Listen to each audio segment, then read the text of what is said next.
ஒரு அமௌண்ட்டை போட்டு தான் அவங்க சார்ஜ் பண்ணி ஹேண்ட்லிங் சார்ஜஸ் ஒன்று வரும். எஸ் கண்டிப்பாக அது இருக்கும் இல்லையா, எல்லாமே எப்படி இருக்கும் உங்களுக்கு. ஸோ அதனால் அந்த இதனுடைய தான் லெஸ் பண்ணி அதற்குள்ளே ஒரு அமௌண்ட் பேலன்ஸ் அமௌண்ட் தான் கைக்கு வரும். ரெண்டாவதாக பார்த்தீங்கன்னா இங்கே பாப்கார்ன் கோக்குக்குன்னு ஒரு காம்போ ஆஃபரை போட்டு டிக்கெட்டை கண்ணா பின்னான்னு அவங்க கொடுத்துருக்காங்க. அது 500 ரூபா மேலே 1000 ரூபா மேலே போனதாக ஒரு தகவல் இருக்குது. இப்போ அவர்களுக்கு எப்படி இந்த படம் டிக்கெட் பண்ணி மேல்முறை மறுவாய்வு போய் ரிவைசிங் போய் ஒரு படம் சரத்குமார் ஜிவி பிரகாஷ் படம் லாக் ஆகிருக்கு. கிட்டத்தட்ட ஒரு எனக்கு தெரிஞ்ச ஒரு 2 வருடங்களாக அப்படியே போடப்பட்ட ஒரு விஷயம் இருக்குது. பட் அங்கே போய் ஈஸியாக கொடுக்கணும்னு ஒரு படத்தை வந்து நீங்கள் தூக்கி எறிஞ்சிட்டு இந்த மும்பையில் போய் உட்காந்துட்டீங்களே நீங்கள். அப்போ தமிழுக்கு செஞ்ச மிகப்பெரிய துரோகம் இல்லையா சூர்யா பண்ணது.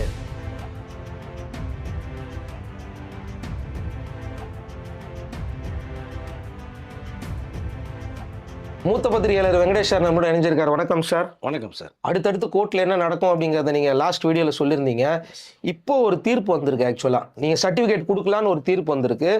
ரசிகர்கள் எல்லாருமே கொண்டாடிக்கிட்டு இருக்கிற இந்த மனநிலையில் இல்லை இந்த தீர்ப்பை நாங்கள் ஏற்றுக்க மாட்டோம், மேல்முறையீடு பண்ண போகிறோம்னு சொல்லிட்டு திரும்ப ஒரு சிக்கல் ஒன்று வந்திருக்கு. இது இப்படி போயிட்டு இருக்குது. இப்போ இன்னும் கொஞ்சம் நேரத்தில் வந்து இந்த நிறுவனம் வந்து டேட்டா லாக் பண்ணலாம் அப்படிங்கிற மாதிரி ஒரு விவாதம் போயிட்டு இருக்கு. இப்போ இன்றைக்கு வந்த ஜனநாயக படத்தினுடைய ஹைகோர்ட்டுடைய தீர்ப்பு வந்து உண்மையிலே சிறப்பான ஒரு தீர்ப்பாக நான் பார்க்கிறேன். அதை கண்டிப்பாக நம்ம எல்லாருமே சேர்ந்து வரவேற்கத்தக்க ஒரு தீர்ப்பு, சரியான தீர்ப்பு. ஏன்னா 5 பேர் பார்க்கப்பட்ட ஜனநாயக படத்தில் வந்து 4 பேருக்கு வந்து மெஜாரிட்டியாக எந்த கம்ப்ளைண்ட்டும் சொல்லலை, புகார் கொடுக்கல. ஒரு நபர் மட்டுமே புகார் கொடுத்த அடிப்படையில் தான் சர்டிஃபிகேட் தர மறுத்து மறு ஆய்வுக்கு அனுப்பப்பட்டதாக தணிக்கைக்குழு அதிகாரிகள் சொன்ன ஒரு விஷயம். இது கடந்த 2 நாளாகவே நடந்துட்டு இருக்கிற ஒரு விஷயம், அது எல்லாருக்கும் தெரிந்தது. பட் இன்னைக்கு நீதியரசர் கொடுத்த இந்த தீர்ப்பு வந்து இன்னைக்கு ஒரு 10:30 மணி அளவில் சொல்கிறேன்னு சொல்லும்போது அது சரியான தீர்ப்பாக வழங்கியிருக்கிறார்கள். அது உண்மையிலே பெருமைக்குற விஷயமாக நான் பார்க்குறேன் நான். ஏன்னா நீங்கள் எல்லாம் பார்த்து முடித்து யூஏ கொடுக்குறேன்னு சொன்னதுக்கு பிறகு மறு ஆய்வுக்கு அனுப்ப வேண்டிய அவசியம் இல்லை. நீங்கள் தாராளமாக சர்டிஃபிகேட் வந்து நீங்கள் வந்து கொடுக்கலாம் அப்படிங்கிற ஒரு தீர்ப்பை சொன்ன உடனேயே இது எல்லோருமே ஒரு சிறப்பாக பார்க்கப்பட்டது ஒன்று. அதாவது அந்த ஒருத்தருக்காக படத்தை நிறுத்த முடியாது அப்படின்றாங்க. எஸ் ஏன்னா நீ மெஜாரிட்டி வந்ததுக்கு பிறகு ஒருத்தர் சொல்லணும்னா அடுத்தடுத்து வரக்கூடிய படங்கள் நிறைய இருக்குது. அது நிறைய பேராபத்துகள்லாம் உருவாக்குறதான வாய்ப்புகளும் வரும். ஏன்னா நீங்கள் வந்து 4 பேரில் 3 பேர் கொடுத்தாலே மெஜாரிட்டி தானே சார். ஒருத்தருக்கு ஏதாவது முன்ன பண்ண இருக்கத்தான் செய்யும். பட் அதை இங்கே நம்ம பார்க்க வேண்டிய அவசியம் இல்லைங்கிறது நீதியரசர்கள் சொன்ன விஷயத்தை வந்து உண்மையிலே ஒரு சிறப்பானதாக வந்து என்னுடைய பார்வைக்கு படுது. பட் அதனால் இப்போது இவர்கள் இந்த தீர்ப்பை வந்து தணிக்கைக்குழு அதிகாரிகள் வந்து இந்த தீர்ப்பை எதிர்பார்க்கல. பட் இதற்கிடையே தீர்ப்பு வந்த உடனே இந்த பக்கம் புஷி ஆனந்தெல்லாம் கோயிலெலாம் போய் சாமி கும்பிட்டு எங்கள் அண்ணன் படம் வரப்போய் சந்தோஷத்தில் ஒரு பக்கம் ரசிகர்கள் வெட்டியெல்லாம் வெடித்து அந்த தீர்ப்பு கேட்டவுடனே வெடித்து தியேட்டர் வாசல்லாம் கோலாகலமாக கொண்டாட ஆரம்பித்த அந்த ஒரு பீரியடில் திடீர்னு தணிக்கைக்குழு அதிகாரிகள் வந்து அதே சேம் அந்த நீதியரசர் முன்னாடி ஒரு விஷயத்தை கன்வே பண்ணுறாங்க. நாங்கள் மேல்முறையீடு செய்ய விரும்புகிறோம் அப்படின்ட்டாங்க. இப்போ அதற்குள்ளே இவர்கள் போக மாட்டாங்க, அது உங்கள் விருப்பம், பட் என்னுடைய தீர்ப்பு இதுதான் அப்படிங்கிற அந்த தீர்ப்பை தெளிவாக சொல்லிவிட்டாங்க. இப்போ அவர்கள் வந்து மேல்முறையீடுக்கு போனாங்கன்னா அது இன்றைய மாலைக்குள்ளே அவர்கள் மேல்முறையீடு போகிறதுக்கான வாய்ப்புகள் நிறையா இருக்குது, அதை சொல்லிட்டாங்க. அப்போ அவர்கள் வந்து மேல்முறையீடு போகும்போது அங்கே வந்து எப்போ எடுத்துக்குவாங்க இந்த கேஸை அப்படின்னு ஒரு விஷயம் பார்க்கப்படுது. ஒருவேளை அவசர காலமாக உடனடியாக எடுக்கப்பட்டால் சிறப்பானதாக இருக்கும். பட் இதற்கு மேலே அங்கே ஒரு விசாரணையை வந்து அமைக்கப்படும். அது என்ன ஏதுங்கிறத மேல்முறையில் இல்லை இருக்கிற அந்த நீதியரசர்கள் எல்லாமே கேள்வி மேலே கேள்வி கேட்பார். இப்போ தணிக்கைக்குழு என்ன விளக்கம் கொடுக்க போகுது, ப்ரொடக்ஷன் ஹவுஸ் என்ன விளக்கம் கொடுக்க போகிறது ஒரு விஷயம். இதில் மேற்கொண்டு என்ன பண்ணுவாங்கன்னா, ஏன்னா இங்கேயே ஆர்குமெண்ட் பண்ணதே கிட்டத்தட்ட 400 கோடி ரூபா பட்ஜெட்டில் தயாரிக்கப்பட்ட படம், நிறைய விநியோகஸ்தர்கள் தேட்டர் ஒன்ஸ் லாஸ் ஆவாங்க, எங்களுக்கும் ஒரு பெருத்த நஷ்டம் வருங்கிற மிகப்பெரிய ஒரு கோரிக்கை வைக்கப்பட்டது. இதே கோரிக்கையை தான் மேல்முறையிலும் கண்டிப்பாக ப்ரொடக்ஷன் ஹவுஸ் வந்து தெளிவுபடுத்துவார்கள் தான் நினைக்கிறேன் நான். பட் அதுதான உண்மையும் கூட. ஏன்னா ஏகப்பட்ட பேர் வந்து இப்போ என்ன பண்ணுறதுன்னு தெரியாமல் தலையில் துண்டுபட்டு உட்காந்துருக்காங்க. பட் இந்த மேல்முறையீடு போகும்போது இது வந்து உடனடியாக இதுக்கு ஒரு தீர்ப்பு கொடுத்தால் மிக சிறப்பானதாக இருக்கும்னு நினைக்கிறேன். ஏன்னா ப்ரொடக்ஷன் ஹவுஸ் அடுத்த கட்டத்துக்கு எப்போ டேட் கொடுக்கல, இப்போ ரிலீஸ் பண்ணலாங்கிற அந்த ஒரு டீட்டெயில்ஸ்குள்ளே போவாங்க. ஏன்னா நேற்றிலிருந்தே விவாதங்கள் போயிட்டு இருக்கு ப்ரொடக்ஷன் ஹவுஸ்க்குள்ளே. பட் என்னன்றதை நம்ம பொறுத்திருந்து தான் பார்க்க முடியும். இப்போ வந்து பார்த்தீங்கன்னா இதுக்கு முன்னாடி இங்கே ரீஅப்பீல் பண்ணி திரும்பவும் வந்து பார்த்தீங்கன்னா அங்கே சுப்ரீம் கோர்ட்டுக்கு போனது இதுக்கு முன்னாடி நடக்கலை அப்படிங்கிற மாதிரி ஒரு சென்சார் போர்டு அதிகாரியை கொண்டு வந்து சொல்லியிருந்தாரு. முன்னாள் சென்சார் போர்டு அதிகாரி வந்து சொன்ன விஷயத்தை நம்ம பார்க்கப்படுது. ஏன்னா நான் கூட பேசியிருக்கேன், இது முன்னாடி நானும் கேள்விப்பட்டதில்லை. ஒரு சென்சாரே மறு ஆய்வுக்கு அனுப்புறதுன்றது வந்து புதுசாக இருக்குது. ஏன்னா அது மெஜாரிட்டியாக நீங்கள் ஒரு விஷயத்தை நீங்கள் கன்வே பண்ணதுக்கு பிறகு ஒருத்தருக்காக நீங்கள் திரும்பி மறு ஆய்வுக்கு போகிறன்றது வந்து ஏற்றுக்கொள்ள முடியாதுங்கிற ஒரு விஷயமா இருக்குது. இது புதுசாக இருக்குன்னு அவரே வேறு சொல்லியிருக்கார்.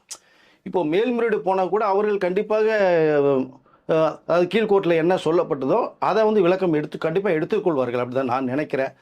பார்க்கலாம் என்ன நடக்குதுங்கிறது.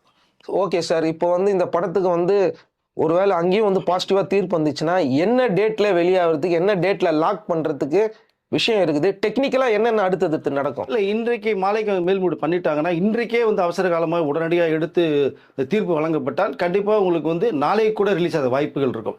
இல்லை மண்டே ஆகிறதுக்கு வாய்ப்புகள் நிறையா இருக்கும்னு நான் நினைக்கிறேன். அது பட் அவர்கள் என்ன சொல்ல போகிறார்கள் அப்படிங்கிற ஒரு விஷயம் இருக்குது. தணிக்கைக்குழு அதிகாரிகள் அதற்கு என்ன அவர்கள் ஆர்குமெண்ட் பண்ணுவாங்கங்கிறது நமக்கு புரியல. ஏன்னா அந்த குழு வேறு மாதிரி பார்க்கப்படும். இப்போ இங்கே சொன்ன தீர்ப்பு பிரகாரமே நீங்கள் சொல்லிட்டீங்க, யூஎன் சொல்லிட்டு 27 கட்ஸ் கேட்டீங்க, மியூட் பண்ண சொன்னீங்க, எல்லாமே சப்மிட் பண்ணிட்டாங்க. இதற்கு மேலே ஆய்வு, அதாவது மறு ஆய்வு தேவையில்லை கொடுத்துட்டாங்கனால் உடனடியாக ரிலீஸ் ஆன வாய்ப்புகள் நிறையவே இருக்குது சார். இவங்க ஆட்சேபனை தெரிவிக்கிறது வந்து பார்த்தீங்கன்னா இந்த லோகோலாம் அப்படின்றாங்க. இதுக்கு முன்னாடி வேற ஏதாவது படத்துக்கு இந்த மாதிரி போட்டு காமிச்சு என்ஓசி வாங்கியிருக்காங்களா? இல்லை, அமரன் படத்துக்கு வந்து ஒரு அவங்களோட டோட்டலாகவே நீங்கள் ராணுவ சம்மந்தப்பட்ட படம். அப்போ என்னன்னா மேஜர் ரவின்னு ஒரு நபர் இருக்கார். எப்பவுமே நீங்கள் மிலிட்ரி சம்மந்தப்பட்ட எடுக்கிறதா இருந்தால் படம் கூட டிஸ்கஷன் ஜீவா வச்சு அவர் டைரக்ட் பண்ணியிருக்காரு. மலையாளத்தில் மோகன்லால் படம், தமிழில் நிறையா பண்ணியிருக்காரு. பட் அவர் ராணுவ சம்மந்தப்படும் போது அவர்கிட்ட கூப்பிட்டுக்குவாங்க. கூப்பிட்டு குறைச்சி இது வருது சார், வருதா சீன் பை சீன் சொல்லுவாங்க. அவர் சில விளக்கங்கள் கொடுப்பார். அதன் பிறகு தான் படங்கள் இருக்கும். நீங்கள் இந்த ராணுவ அந்த டிபார்ட்மெண்ட்டில் சொல்லும்போது கூட மேஜர் ரவியை வச்சு டிஸ்கஷன் பண்ணும்போது அதுக்கு ஒரு மெரிட் இருந்தது. பட் இவர்கள் சும்மா ஒரு 2-3 சீன் தானே அப்படிங்கிறதுனால அந்த கவனக்குறைவாவா இல்லை அது தேவையில்லைன்னு நினச்சி பண்ணிட்டாங்களான்னு தெரியாது. பட் ஒரு வேலை தணிக்கைக்குள்ள அதுதானே சொல்கிறாங்க. அந்த நம்மளுடைய இந்திய ராணுவ குறியீடுகளும் இந்த மத சார்பாட்டையும் சொன்னாங்கன்னா அதை கட் பண்ணுறதுக்கு மீட் பண்ணுறதுக்கு ரெடியாக தான் இருக்காங்க இவங்க. பிளர் பண்ணிடுவாங்க. எஸ், உடனே கொடுத்து பிளர் பண்ணி உங்களுக்கு அனுப்பிச்சி விட்ருவாங்க. அது பெரிய விஷயம் கிடையாது. பட் அதை வந்து உடனடியாக செய்யணும் இல்லையா? செய்தால் தானே இவங்க பண்ண முடியும். நீங்கள் எதுவுமே இது நீங்கள் கட்ஸு கொடுங்க இல்லை அந்த அதாவது நம்மளுடைய இராணுவ குறியீடுகளில் வந்து நீங்கள் நீக்குங்கன்னு சொன்னால் நீக்கிட்டு பண்ண போகிறாங்க. அது சொன்னால் தான் தெரியும் எந்தெந்த சீன் என்னன்றது. சொல்லாமல் இவர்கள் பண்ண முடியாது.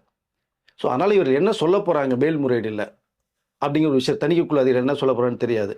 பட் எது சொன்னாலுமே உடனடியாக பண்ணுவதற்கு இங்கே வந்து இயக்கணும் தயார் பண்ணணும் வந்து ரெடியாக இருக்காங்க. ரிவர்சிங் கமிட்டின்னு போச்சுன்னா அது என்னென்ன மாதிரியான ஃபார்முலா இருக்குது, அது எங்கெங்கெல்லாம் போகுது, அது எங்கே இடத்துல பார்ப்பாங்க? இல்லை, அதுக்கு ஒரு தனி நபர் வந்து ஒரு தலைவரும் 3 பேரும் சேர்ந்தது வந்து மும்பையில் தான் சார் அதனுடைய ரிவைசிங் கமிட்டியில் படம் பார்ப்பாங்க. அது விளக்கங்கள் கொடுக்கறதுக்கு நிறைய வந்து எக்ஸ்பிளேஷன் கொடுக்கறதுக்கு நம்ம தயாரிப்பு நிறுவனம் நம்ம இயக்குனரும் பக்கத்தில் இருப்பாங்க.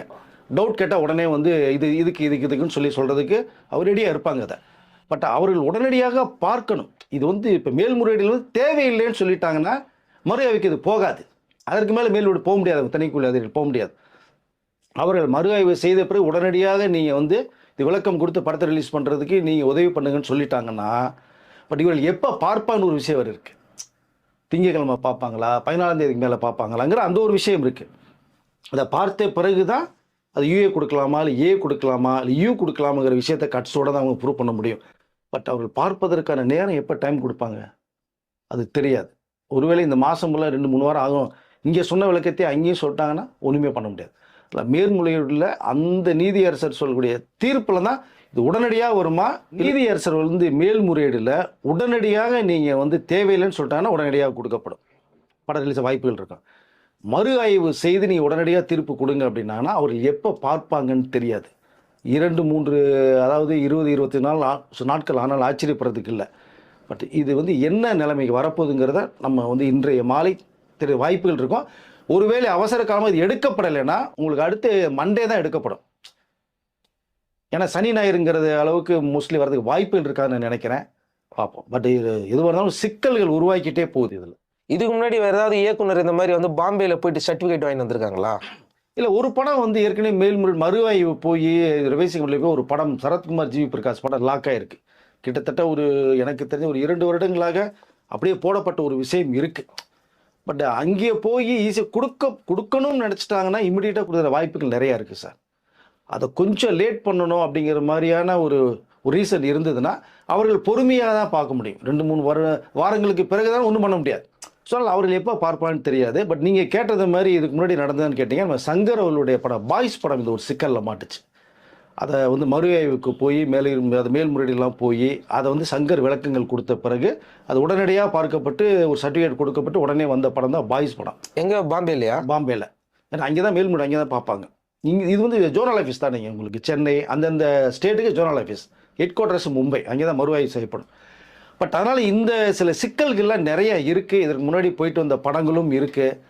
இது விஜய் கட்சி தலைவராக இல்லாமல் இருந்ததுன்னா ஈஸியாக வந்து இன்றைக்கே ரிலீஸ் ஆகிருக்கும், யூஎஸ்ஐடி கொடுத்துருப்பாங்க, அந்த படம் ரிலீஸ் ஆகிருக்கும்.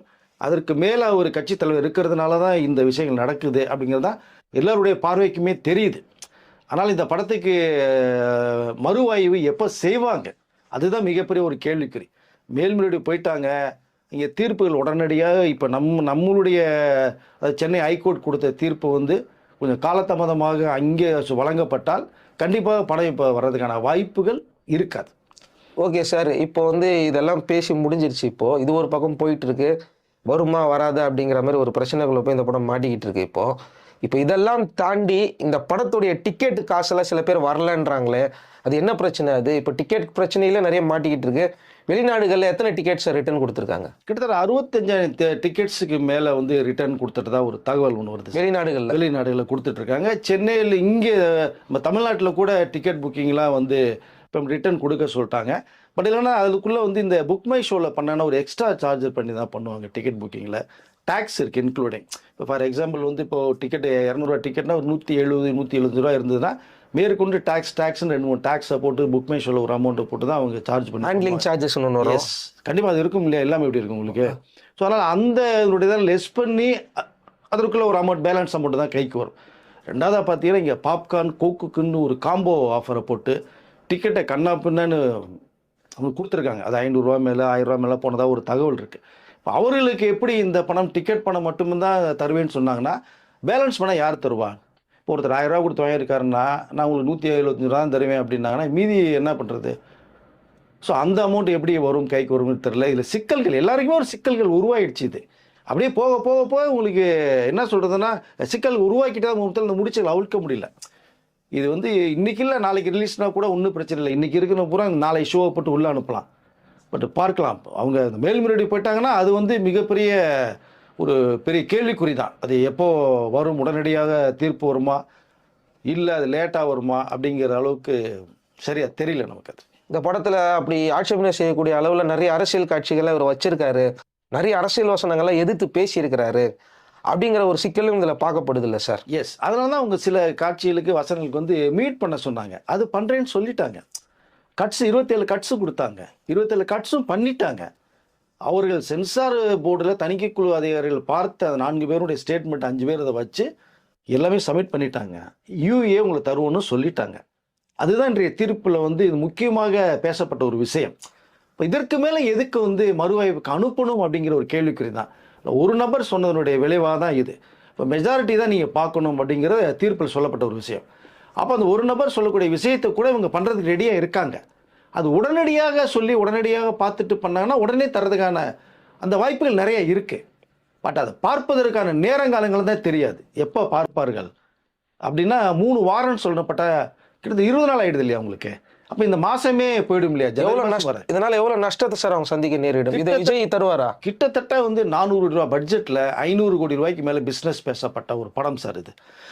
விஜய் அவர்கள் என்ன சொன்னாங்க அப்படின்னா, கேவிஎன்ட்ட பொறுத்துருங்க, ஒன்றும் பிரச்சனை இருக்காது, நம்ம பார்த்துக்கலாம், வாங்குறவங்களுக்கு என்ன ஆன்சர் பண்ணுமோ பண்ணிக்குவோம், என்ன முறையாக திரும்பி ரிட்டர்ன் பண்ண கூட பண்ணிக்கலாங்கிற அளவுக்கு கேவிஎனுக்கு வந்து விஜய் அது ஃபுல் ஹோப் கொடுத்துருக்காரு.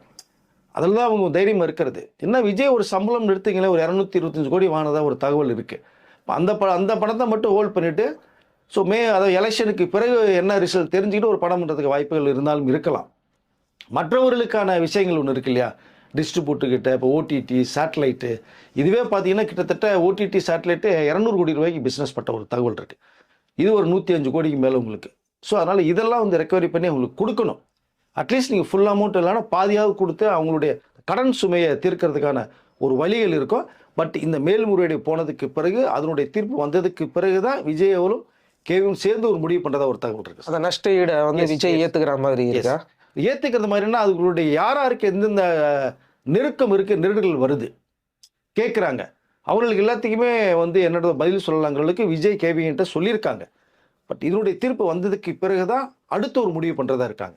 இப்போ விஜயோடைய மனநிலை எப்படி சார் இருக்கு? விஜய் வந்து என்ன ரொம்ப ஒரு மாதிரி ஸ்ட்ரெஸ்ஸாக இருக்கிறத ஃபீல் சொல்கிறாங்க. அது கண்டிப்பாக 2 நாளாக ஒரு சரியான ஒரு தூக்கம் இல்லை, சாப்பாடு இல்லைங்கிற ஒரு விஷயம் தான் பார்க்கப்படுது. ஏன்னா ரசிகர்களுக்கு ஒரு சிறந்த படத்தை கொடுக்கணும். கடைசி படம் நல்லா வந்திருக்கிறதா ஒரு தகவல். ஏன்னா இது பகவத் கேசரி ஆல்ரெடி தெலுங்கு ரீமேக்கு தான், அங்கே சென்சார் செய்யப்பட்ட படம் தான், சிறந்த நடிகருக்கான தேசிய விருது வாங்கப்பட்ட படம், எந்த பிரச்சனையும் இல்லாமல் ரிலீஸ் ஆகி பாக்ஸ் ஆஃபீஸ் ஹிட்டு. அதை தான் நீங்கள் ரீமேக் பண்ணியிருக்கேன். இப்போ அங்கே வராத ப்ராப்ளம் இந்த படத்துக்கு ஏன் வருது அப்படிங்கிற ஒரு கேள்விக்குறி இருக்குது. அதை இவங்க அரசியல் கட்சிகள் சம்பந்தப்பட்ட சில காட்சிகளை உள்ள ஏத்துனதுனால தான். அப்படியே எடுத்திருந்தாங்கன்னா கூட அந்த படம் பிரச்சனை வந்திருக்காது. இவங்க அரசியல் சம்பந்தப்பட்ட பல காட்சிகள், அதே மாதிரி பிரச்சாரம் பண்ணக்கூடிய காட்சிகள், அதுக்கப்புறமா தேர்தல் நடக்கக்கூடிய காட்சிகளை இவங்க இணைச்சிருக்காங்க. அதனால தான் பிரச்சனைன்றாங்க சார். முந்தைய படங்கள் நிறைய வந்திருக்கே சார். அந்த மாதிரி எம்ஜிஆர் அவர்கள் படமும் வந்திருக்கு இல்லையா? விஜயகாந்த் அதெல்லாம் நீங்க விஜயகாந்த் படம் எவ்வளோ படங்கள் வந்திருக்கு இல்லையா உங்களுக்கு? பட் அதெல்லாம் இல்லாமல் ஒரு வந்து நீங்கள் ஸ்க்ரீன் பிளே கொண்டு ஒரு படத்தை கொண்டு போக முடியாதுங்க. தமிழ் நெடுவடிக்கு என்ன தேவையோ இன்றைக்கு நம்மளுடைய கலாச்சாரத்தை என்ன தேவையோ அதை தான் யூஸ் பண்ணியிருக்காங்க. அதை கூட சில கட்ஸ் கொடுத்து 27 கட்ஸ் எப்படி வருது?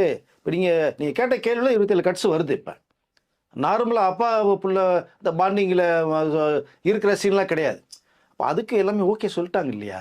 இப்போ அங்கே சென்சார் செய்யப்பட்டு வெளியாகி பிரச்சனை இல்லாத ஒரு படத்தை இங்கே பண்ணும்போது இங்கே பிரச்சனை வருதும் போது இங்கே தான் நடிகர் விஜய் அரசியல் தலைவர் விஜயை மாறினதுனால வந்த விளைவுகள் தான் எல்லாருடைய பார்வையில் அதான் தெரியுது. எல்லாரும் பேசுறது மாதிரி தான் பேசுகிறாங்க. அப்போது கண்டிப்பாக வெளிவரும், அதில் ஒன்றும் மாற்றம் கிடையாது. இன்றைக்கி இல்லைன்னா அடுத்த மாதம் வெளியிட போகுது.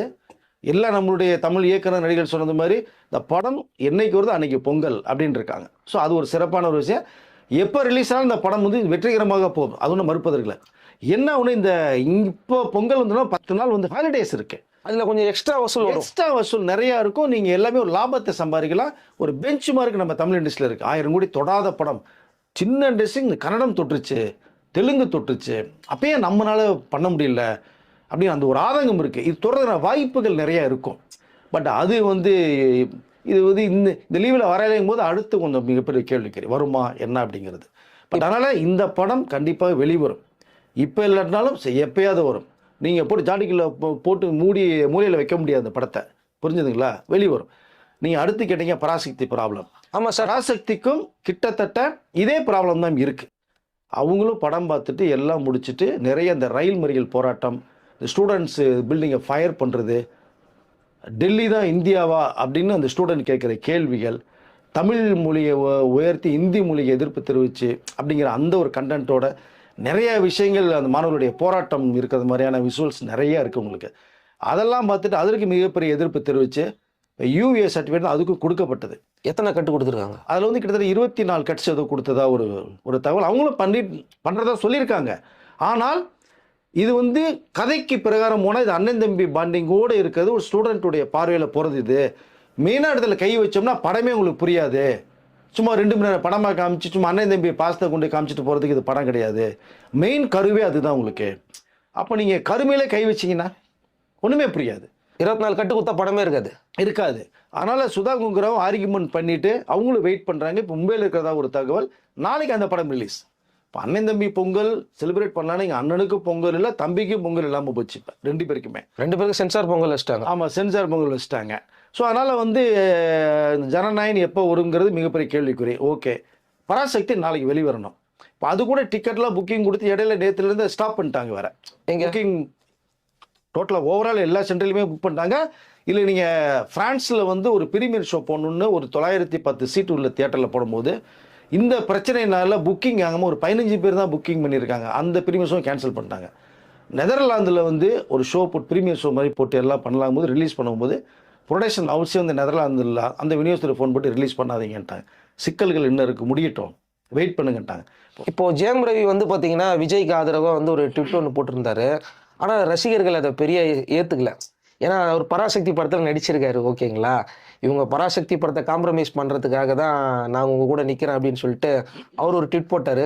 ஆனால் சிவகார்த்திகேயன் நானும் உங்கள் கூட நிற்கிறேன்னு பதிலுக்கு அவரும் ஆதரவாக ட்விட் போடலையே சார். அப்படின்னு பார்த்தா நீங்கள் இந்த கண்காட்சி வல்லுவர் நடக்கும்போது எஸ்கே பேசியிருக்கணும். அப்போவே ஒரு 2 நிமிஷம் வீடியோ எடுத்து போட்டு பேசியிருக்கலாம். அது இல்லை. இப்போ இவர் படத்துக்கே சிக்கல் இருக்குங்க. வாயை திறந்தா இவருக்கும் லாக் ஆகிடுவார்னு பயப்படுறாரா? இல்லை, இவர் படத்து இல்லை, அஸ் எ ஹீரோ அவர், அவ்வளோதான். அதாவது விஜய் எப்படி ஹீரோவோ அது மாதிரி எஸ்கே ஒரு ஹீரோ தான். பட் இங்கே நிறைய பேர் நீங்கள் கேட்ட கேள்வி கூட விஜய் ஏன் இது வரைக்குமே பொண்ணு பேசாமல் இருக்கார் ஜனநாயக படத்தை பற்றி அப்படின்ற அந்த கேள்வியும் வந்தது. பட் நடக்கிற சம்பவங்களாக வச்சு பண்ணிவிட்டு கடைசியாக வந்து எப்போவுமே ஒரு ஹீரோக்கள் வந்து தெளிவாக ஒரு பேசணும்னு விரும்புகிறாங்க. பட் எஸ்கே படம் பொறுத்த மட்டும் ஜனநாயகன் படம் வரலை, நம்ம படம் நாளைக்கு 10ஆம் தேதி வருது அப்படிங்கிற அந்த செலிப்ரேஷனில் அவர் இருக்காரா? அந்த படத்துக்கு மிகப்பெரிய கேள்விக்குறியாக இருக்குது. இப்போ அதில் எல்லாருக்குமே ஒரு போராட்டமாக இருக்குது. இந்த பொங்கல் வந்து பொங்கல் மாதிரி இங்க பொங்க வச்சுட்டாங்க. சரியா? எந்த பொங்கலுமே ஸ்வீட் பொங்கல் இல்லாமல் சும்மா உப்பு சப்பு இல்லாத பொங்கலாக போச்சு உங்களுக்கு. ஸோ அப்படி தான் பார்க்கப்படுது. அதனால் எஸ்கே ட்வீட் போடுறது ஒன்றும் தப்பு கிடையாது. கண்டிப்பாக போட்டிருக்கலாம். அண்ணனுக்கு ஒரு வாழ்த்து சொல்லியிருக்கலாம். அண்ணே கவலைப்படாதீங்கண்ணே வரட்டும்னேன்னு சொல்லியிருக்கலாம். ஒன்றும் பெரிய விஷயம் இல்லை. பட் சும்மா சொன்னோம்னா அது நல்லா இருக்கேன்ற அந்த ஒரு தாட்ஸ் எஸ்கேக்கு வந்திருக்கலாம் மேபி. இப்போ விஜய் அவர் மீது ஒரு அதிருப்தியில் இருக்காருன்னு சொல்லப்படுது பொதுவாகவே, அது உண்மைதானா? என்ன அதிருப்தி சார்? இந்த மாதிரி சிவகார்த்திகேயன் மீது ஒரு அதிருப்தியில் இருக்காருன்னு சொல்லப்படுது. பொதுவாகவே எல்லாரும் பேசப்படுது. விஜய் ரசிகர்களும் அவர் மீது பெரிய அதிருப்தியில் இருக்காங்கன்னு சொல்கிறாங்களே. இல்லை பேசப்பட்டுக்கிட்டு இருக்கு. பட் விஜய் அவர்கள் வந்து கோட்டில் துப்பாக்கி கொடுத்தாச்சு, தம்பியே மோதுறாருங்கிற ஒரு ஆதங்கம் அது கண்டிப்பாக விஜய்க்கு இருக்கும், இல்லாமல் இருக்காது. ஆனால் வந்து எஸ்கே ஒரு ட்வீட்டை போட்டு சொன்னது மாதிரி நம்ம ஆடியோ லஞ்சில் பேசுறதுக்கு முன்னாடி ஒரு விஷயத்தை பேசியிருந்தாங்கன்னா அது வந்து அப்பயே தீ அணைக்கப்பட்டிருக்கும். அதை பட் அது கொஞ்சம் அப்படி பூதாகரமாக வந்த தீ ஒரு விஷயம். பரவட்டன்னு விட்டுட்டாரோ? அது என்ன தாட்ஸ்ன்னு தெரியாது. ஆனாலும் வந்து விஜய் ஒரு பெருசாக எடுத்துக்கல. அதாவது என்னன்னா நமக்கு போட்டி யார் அப்படிங்கிற ஒரு விஷயம் ஒன்று இருக்கு இல்லையா? அது ஆடியோ லஞ்சிலே பேசிட்டாரு. எஸ். அதனால் அந்த போட்டியை விஜய் பார்த்துருக்கலாம். எஸ்கே தம்பி வரட்டும் கூட அவர் யூஸ்வல் நினச்சிருந்துருக்கலாம். சிவகார்த்திகேயன் ஒரு ஆலையில நினச்சிட்டாரோ? பட் மேபி நினச்சிருக்கலாம், விஜய் நினச்சிருக்கலாம். பட் விஜய் வந்து எங்கள் அண்ணன் அவர் இடத்து அது கிட்ட நெருங்கி போகிறதுக்கு அவர் ஆசைப்படலாம். ஆசைகள் தானே, ஒன்றும் தவறு கிடையாது. ஒருத்தர் இடத்துக்கு ஒருத்தர் போகிறது ஆசை தான். அதனால் அன்றைக்கி ரஜினிகாந்த் இடத்துக்கு வரணும்னு விஜய் அவர்கள் ஆசைப்பட்டாங்க. ஸோ அப்படி நிறைய பேர் வந்து எம்ஜிஆர் இடத்துக்கு போகணும்னு சொல்லி இந்த ரஜினி ஆசைப்பட்ட ஒரு பீரியட் இருக்குது. சூர்யாவெல்லாம் மறந்துட்டீங்களே சார்? சூர்யாலாம் அதுக்கு முன்னாடி வந்த ஆளாச்சே சார். லிஸ்ட்டில் இல்லையே. அவர் ஏன் நீங்கள் பராசக்தி பண்ணலை? பண்ணியிருந்தா இன்றைக்கி அவர் படம் இல்லை, நீங்கள் எஸ்கே பேசியிருக்க மாட்டீங்கல்ல. தமிழ் மொழிக்காக உணர்வுள்ள ஒரு படத்தை வந்து நீங்கள் தூக்கி எறிஞ்சிட்டு இந்த மும்பையில் போய் உட்காந்துட்டீங்களே நீங்கள். அப்போ தமிழுக்கு செஞ்ச மிகப்பெரிய துரோகம் இல்லையா சூர்யா பண்ணது? நீங்கள் எல்லாம் கமிட் பண்ணி முடிச்சுட்டு புறான ஒரு டைட்டில் வச்சுட்டு இந்தி எதிர்ப்பா, இதில் நான் ஹீரோவா, ஐயோ வேணான்னு துண்டக்கந்தான துணிக்கான ஓடிப்பிட்டார்ல சூர்யா. அப்படி ஓடி போனவர் தான். அந்த லிஸ்ட்டில் இப்போ நம்ம சேர்க்கவே முடியாது. அதை பராசக்தி படத்தில் சூர்யா எம்எல்ஏங்கிற அந்த விவாதத்துக்கு இப்போ இடம் இல்லைன்னு நினைக்கிறேன். வேணாடு தூக்கி எறிஞ்சு போனவரை பற்றி நீ எதுக்கு பேசணும்? அப்படி தானே சுந்தர்சி தூக்கி போட்டு போனார் வேணாடு ரஜினி சார் 173. அதை பற்றி யாராவது பேசுகிறாங்களா? அடுத்து சிபி சக்கரவர்த்தி வாய்ப்பு வந்ததில்ல. அது மாதிரி தான் இந்த படம் எஸ்கேக்கு வந்திருக்கு. இந்த அளவுக்கு பெரிய ஹைப் கிடைச்சதே வந்து சூர்யாவுக்கு உண்மையிலே தேங்க்ஸ் சொல்லலாம். நீ விட்டுட்டு போனதுனால தான் எஸ்கே இந்த வாய்ப்பு வந்தது. அதனால் சூர்யா லிஸ்ட்லேயே சேர்க்காதீங்க. கண்டிப்பாக அது வருத்தப்பட வேண்டிய விஷயம்தான். எது எப்படி இருந்தாலும் சரி 2 படமும் திரைக்கு வரணும், 2 படமும் வெற்றி பெற நம்ம வந்து வாழ்த்துக்களை தெரிவிச்சுக்கிறோம். நம்மளுடைய தாட்ஸ் அதுதான். 2 படமே வரணும், 2 படம் மிகப்பெரிய வெற்றி பெறணும். தயாரிப்பாளர்கள் கண்டிப்பாக வந்து நிறைய தயாரிப்பாளர் உருவாகணும், வாழணும். நன்றி சார். நன்றி.